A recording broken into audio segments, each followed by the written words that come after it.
Бас нэг ихний нөхөр хоёр төстэй Япон. Яг хоёулах нь 2 жил хийсэн гэж. Цонхоо онгоолгол 2 жил зав. Яг магтан дуугаа яваал. Тэгээд ихнэрээс үлдээд хэсэг болио байлээ. Одоо хоёул. Тэгсэн чинь гадуур нь явдаг байсан хүмүүс ингээд шагаадаг болоод сүүлдээ ингээд хаалгаар нь орж ирээ. Тэгсэн чинь сонь зав. Тэр яг хотын тэр тосгон ч юм уу те. Тэр хавийн хүмүүс ингээд явахдаа цонхоо онгоолгочуусаас магтаалыг номлолыг нь байнга ингээд 2 жил тэгж байгаа сүүлдээ орж ирсэн гэж. Японочууд ч өөр аим хатуу шүү дээ. Тэгээд одоо тэр цуглаан нь юу гэлээ? Бас нэг овоо идэв. 100 200. Тэгтээ тэр Японд бол мангар хүн тэгсэн. Им билий. Айгуу сонь бас гэрчлэл вээд шүү дээ. Цуглаан анх тарьж. За хэдүүлээ өрөө орох. За хэдүүлээ юу вэ?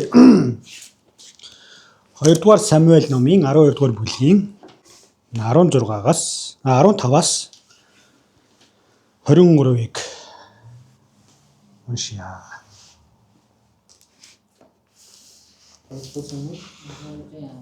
12-15-аас 23. За би эндээс уншия. Ингээд Натан гэр өдөө буцлаа. Уриагийн бэлэвсэн эхнэрийн Давидд төрүүлсэн хүүг эзэн цогсонд тэр хүүхэн хүнд өвчнөд нэрвэгдэв. Тиймээс Давид тэр хүүхдийн төлөө Бурханаас гуйж мацаг барьсаар гарч орж шүнжэнгөө газар хэвтэв. Түүний гэрийн ахмадууд дэрэгдэн зогсон түүний газраас босгох гэсэн боловч Давид босхийг хүссэнгүй. Мөн тэдэнтэй хамт хоолч идсэнгүй.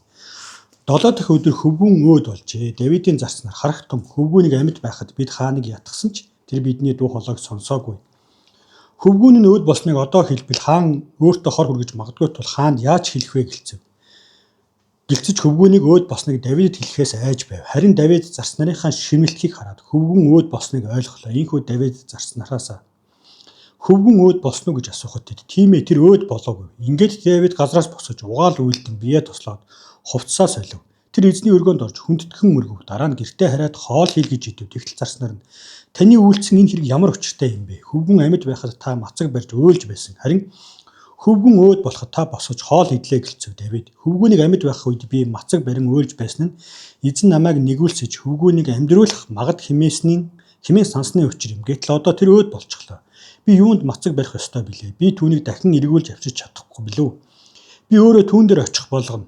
Харин тэр над дээр эргэж ирэхгүй гэвэ гэсэн. Амен.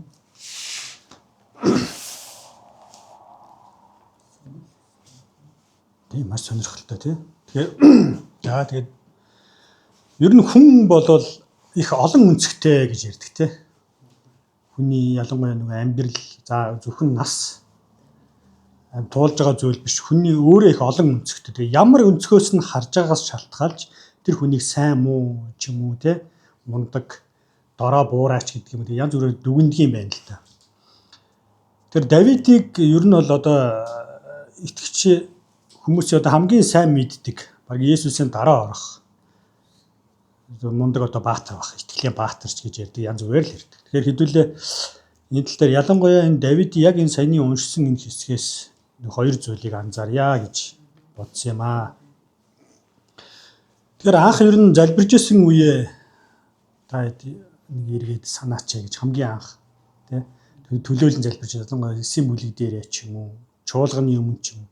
Тэр миний хувьд л анх яг эсийн бүлэг дээр манай эсийн бүлэг алах цааш дараа 7 хоног залбирэн шүү гэхэд би нэг 7 хоног бэлжснээ санддаг. Юу хэлэх вэ, яах вэ, ийх үү гэдэг хүмүүсийн залбирлыг ингээд сонсоод гэртээ очиж бодож бичээ. Тэгээ тэрийгээ бүр ягшталж хийжлээд. Тэгээд дараа нь яг чуулган өдөртөд мөнхийн арт нэг тухайд ч манай цуглаан чинь 300-аад хүнтэй байсан. Бас л их цуглаан. Тухайд би нэг 20 жоохон гарч ирсэн л байсан да. Тэгэл ярьсан намайг нөгөө төлөөлөн залбирал хийхгээ гарахад хүмүүс айгүй их шоолж ирсэн. Яг нууцглаа. Яасан гэсэн чи би нөгөө гараад айгүй ингээд бэлдсэн байж бол гарангуудаа сайн байцгаана уу ах дун нараа гэсэн чи нөгөө манай хөшин юу алиа залуу хаанаас гараад яг ч байгаа юм бол. Тэгэл би юу ярьсныг мэдэхгүй заяа. Хүмүүс шоолол энэнгүү тэгэл мэдэхгүй нэг мэдсэн чинь юу ч. Тэгэл би пасторт хэлжсэн. За цуглаан тараад за пастораас та намайг гэсэн нэр. Үнэхээр би дахиад цуглаанд явахаагүй болгочлаа намайг. Миний хувьд бол ч гэсэн мангар ичгүүртэй байгаа юм чи. Яана одоо тий яаж хүний царай гэсэн чи пастор зүгээрээ ичээс тэ дайжгүй байсан гэх тийм. Аст худлаа. Тэгээд яг энэ нөгөө нэг эхнийх нь бол айгүй бэлдэж байгаа. Дараа нь юу ярьсныг мэдэхгүй байна. Тэгээ явж байтал амьдралын туршид явж байгаа би яг нэг цөхрөөд унтсан үедээ. Тэр маань нөгөө та нарын ихэнх маань мэдчихэж байгаа нөгөө гэр бүл салцсан үед намайг залбирч байгааг харахад зарим хүмүүсийн дург нь хүрчихсэн. Энэ хүн яагаад те өөрөөсөө болоод ийм асуудалд орчоод тэгээд ингээд тэр асуудлыг ингээд те юу гэдэг нь хүн чинь залбирхдаа за энэ асуудлыг те одоо гэр бүлийн минь битгий салгаач одоо дахиж босгооч гэж залбирч байгааг харахтаа хүний үүднээс хүн ер нь бас шудраг авчрах хүсдэг амтэн шүү дээ ямар ч үед те. Тэгмэд ялангуяа итгэгч нарын зүгээс нэг тийм хоёр юм хандлага гардаг. Тэгэхээр энэ Давидын энэ түүхийг харах юм бол бас яг энэ тал руугаа жоохон харагдана. Тэгэхээр бид нар хэдүүлээ түүх рүү гараа. Тэгэхээр бид нар мэдж байгаа те урд нь бүр үзчихсэн Давид Батшебад завхаардаг. Зүгээр зөвхөн завхаарах биш. Өөрөө 50 орчим насны эрэгтэй 20 орчим настай байгаа Батшебаг усанд орж байгааг хараад тэгээд дурлах гэх юм уу да одоо баг тичиадаад дуудаад унтаад нөхрийг нь алаад тий. Тэгээд өөрөө бол тэр үед хаан учраас бүх зүйлийг зохицуулсан гэж бодож ирсэн. Бүх тий зүйлийг зохицуулчлаа гэж бодож итэл нь Натан нэрээ. Тэгээд энэ эренгүүтээ хэлдэг тий. Яагаад тийм нэг түүх яриад эхэлсэн гэхлээр заримдаа хүн ер нь өөрийгөө харахаа болчдөг юм байна л да. Бусдыг харахтаа их одоо нөгөө хүний нүдчийг соргог байдаг шүү дээ. Өөрийнхөө алдаа дутагдал, өөрийнхөө цул дорой одоо өөрийнхөө бардам ямар байгааг мэдэхгүй мөртлөө хүнийг харахаар яа гэл. Тийм учраас Натан тэр түүхийг тэгж ярьж байгаа байхгүй.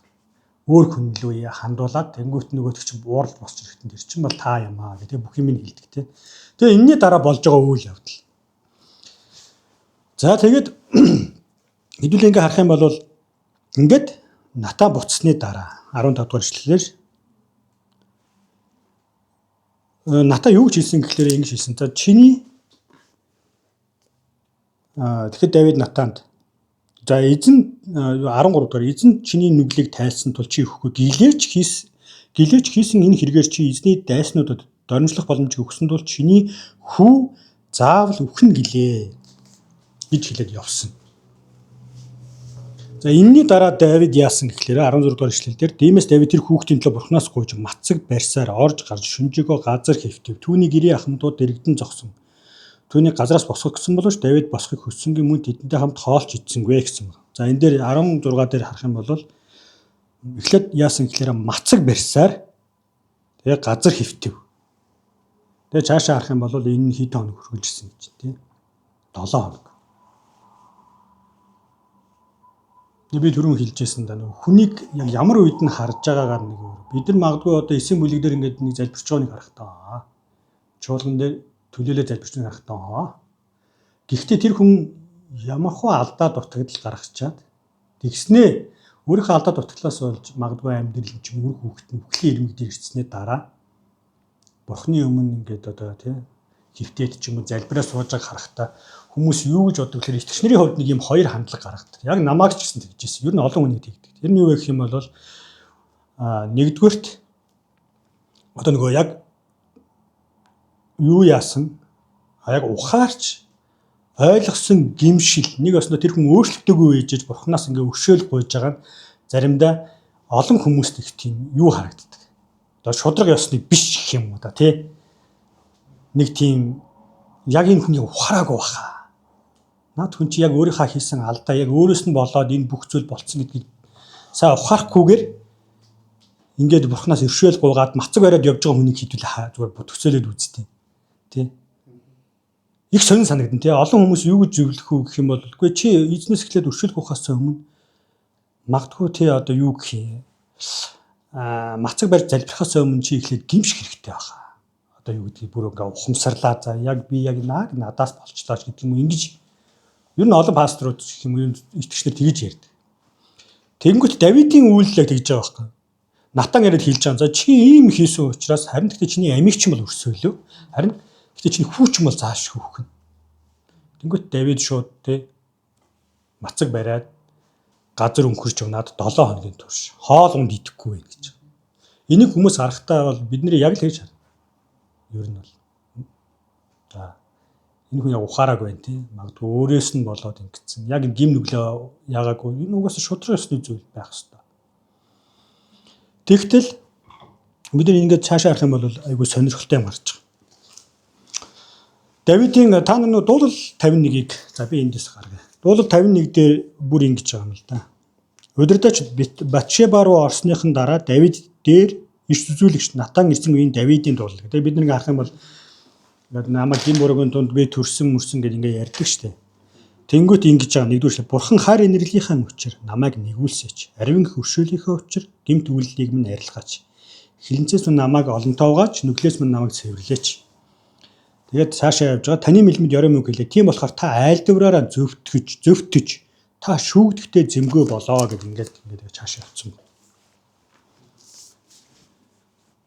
За тэгэхээр одоо хамгийн ихний нэгүү одоо ярих гэж байгаа зүйл маань юу гэх юм бол Библиэлд нэг юм байна.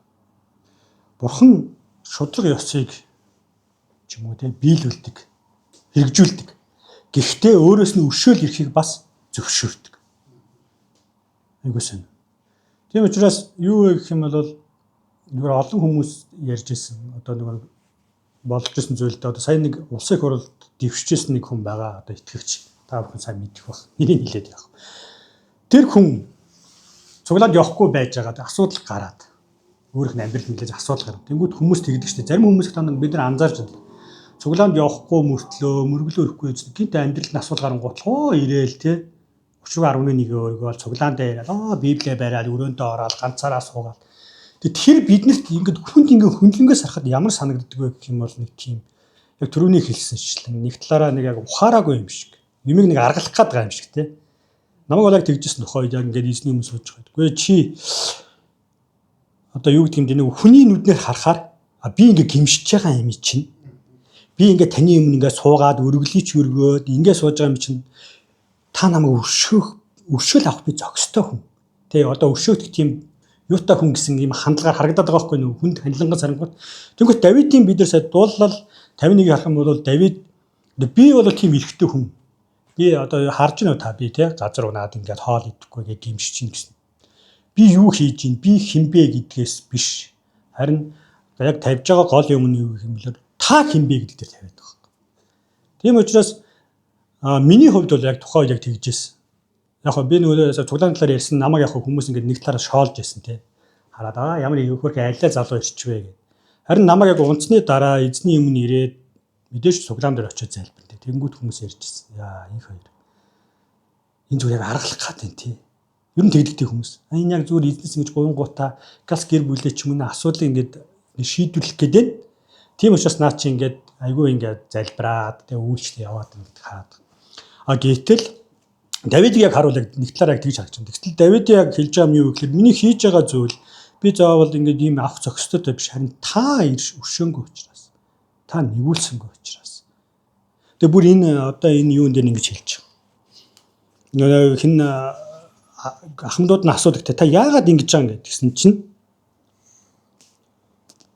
22 дээр Давид хөвгүүнийг амьд байх үед нь би мацаг барин өөлж байсан нь эзэн намайг нэгүүлсэж хөвгүүнийг амьдруулах магад хэмээн сансны өчр юм аа.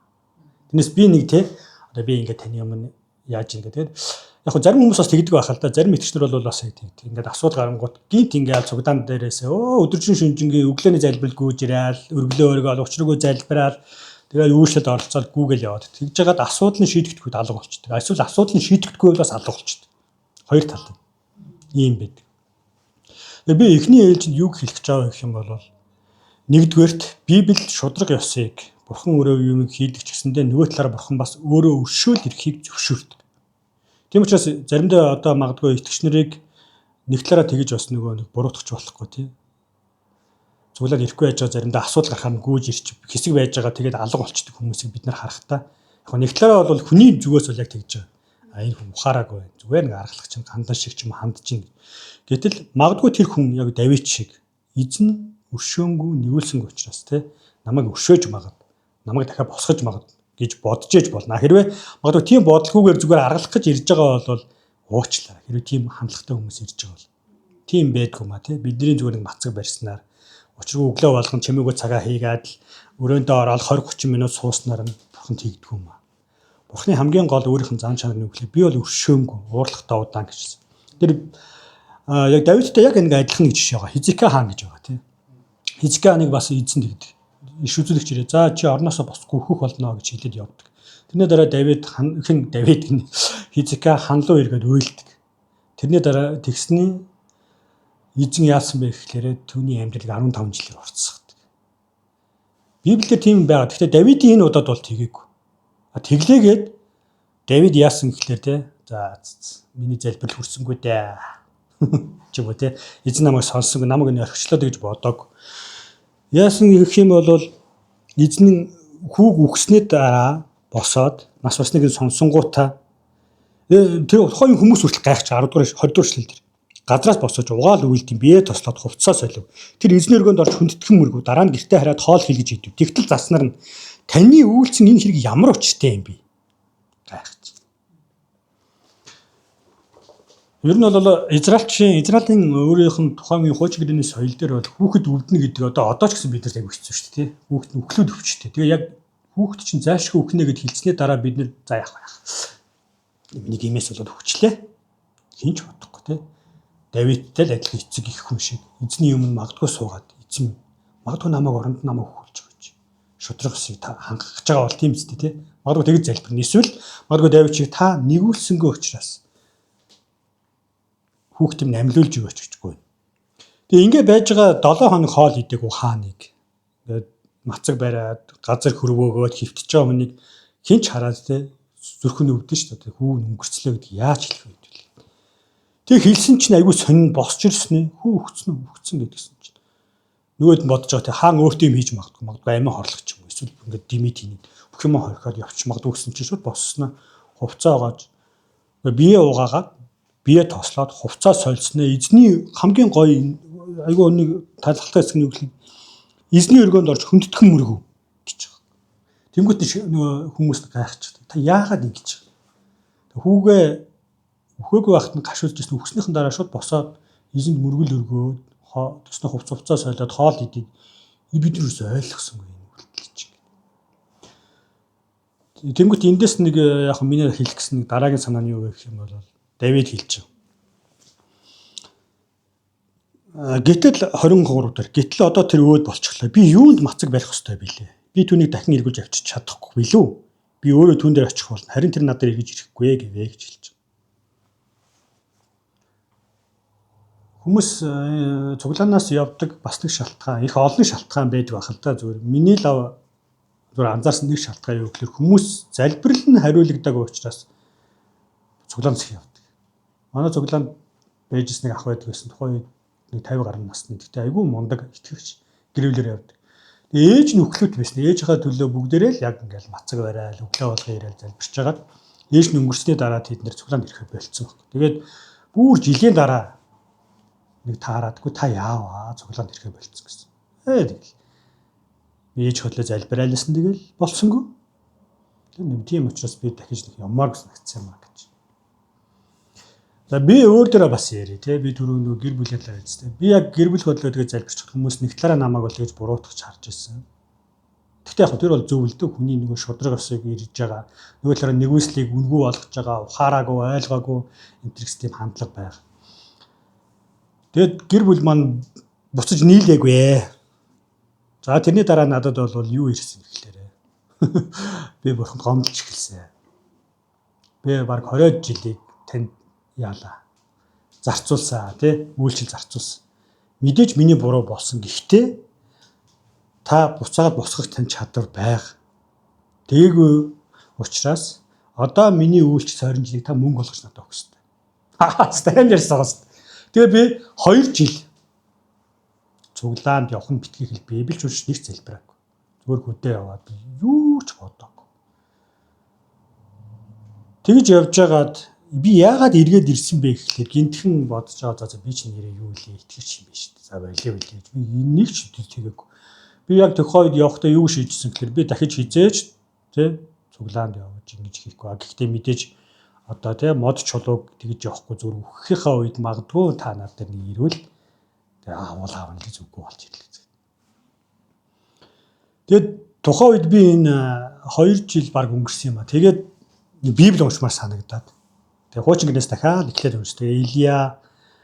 Илишагийн түүх мөнх айгүй гоё байхгүй. Тэгээ ингээд явж байгаад яг Давидын түүх дээр ороод миний яг намайг эзэн эргүүлсэн 2 түүхийн нэг нь энэ, нөгөөх нь Абсалом нас ордог штэ. Тэгээ Давид үйлээд хүүг хотлоо тий. Хүмүүс харахтаа бол хаанаас нь харах гэдэг байгаа байхгүй. Давид чи яг хаан л байх хэрэгтэй. Тэгвэл Давид болохоор хүүгээ алдсан хүн ямар байх вэ? Хүүглээ уйлаад. Тэгээ би бодсон байхгүй. Энэ хүн тий ийм хэцүүг туулаад яаж ингэж итгэвчээр эзэнд ингэж итгэсэн хэвээр үлдсэн болоо. Тэгээ энэ хэсэгтэр байг. Тэгээ Давидын бас нөгөө бидний одоо дуулаад байдаг шүү дээ. Та өгөөд буцааж авдаг. Тэгсэн ч бид нэг магтсан хэвээрээ. Тэгээ тэр үед би бодсон л да миний үед. За. Эзэнд итгэнэ гэдэг бол аль хүртэл би эзнээс гуйгаад аль хүртэл нь ирээд би эвлэрч бууж өгөхч эвлэрэх биш. Эвлэрнэ гэдэг бол нэг өөртөө за яг архич чинь. Тэгээ энтэй ингээл насыг барь. Бууж гэнэ гэдэг нь арай өөр учраас Давидын хувьд л бууж өгч байгаа юм л да. Энийг юу яагаад. Тэгээ би бодсохгүй. За. Би яг бууж өгөх хэрэгтэй юм байна. Давид урд нь хаан байхдаа бүх зүйлийг тий. Одоо жишээ нь Батшебагийн асуудал дээр бол бүх зүйлийг зохицуулаад гүйжээсэн бол харин сүүлд нь өөрөө хянаж чадхааргүй. Ягаад ч хийж одоо юу гэдэг юм бэ? Аргалж чадхааргүй зүйлийн өмнө ирэхдээ зүгээр энэ дэвлэрэ заасан. Гэхээс илүүгээр эзний өмнө бууж өгсөн. Бол тарж байгаа. Би зарим зүйлийг хянаж чадахгүй, зохицуулж чадахгүй. Тийм учраас энэ хүрээд би тэ нөгөө нэг одоо юу гэдэг нь мацаг барилтаа цөхрөл гүнгээ зогсоогоод эзний өмнө дахиад босоод түнд магтаал хүндлийг өргөөд энэ амьдрал. Тэр хэдүүлгийн би түрүү хэлжсэн та бүхэн хаана яаж залбирч. Гэтэ ганцаараа залбирсан залбирлыг та магадгүй санаж байгаа те. Үнэхээр хин ч харахгүй. Үнэхээр цөхрөөд, уйлаад, орилоод, чарлаад.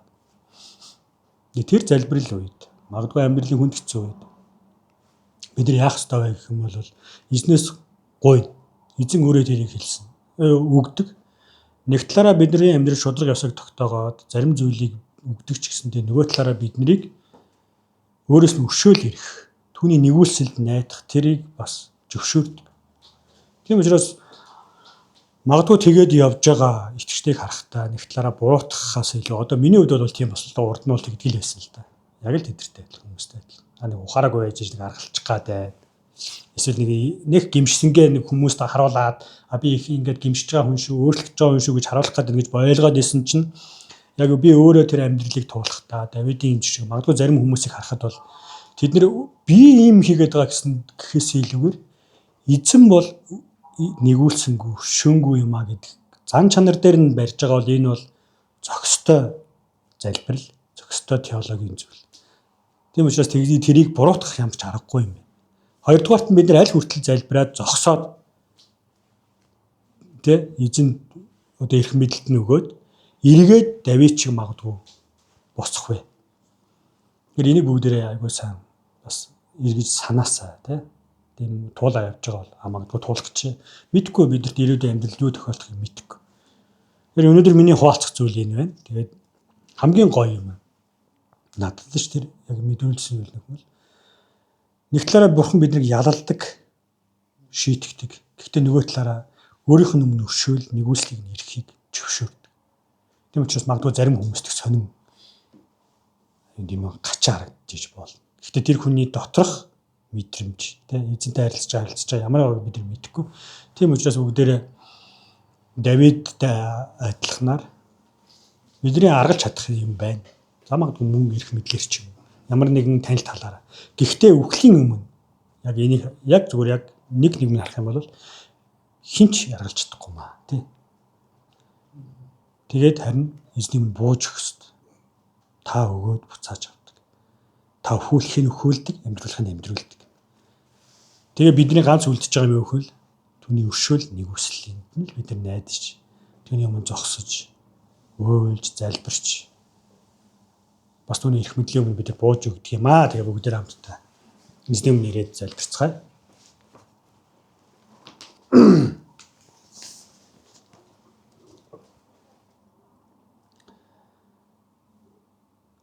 Залбирхтаа бүгдээрээ өнгөрсөн хугацаанд бидний хийсэн үйлчлэл ч юм уу тий маш сайн үргэл тэр биш харин эзний нэгүүлсэл өршөөл биднийг үргэлж уучлж босгож байгуулж ирсэн юм а гэдгийг эргээд хэдүүлээ бас санаасаа ирээдүйд ч гэсэн бид нэр яг л түүний зан мөн чанар дээр нь тэрэн дээр нь бид нэр тогтож амьдрнаа гэдгийг санаж бүгд хамтдаа эзний өмнө талархаад бас гон залбирцгаая.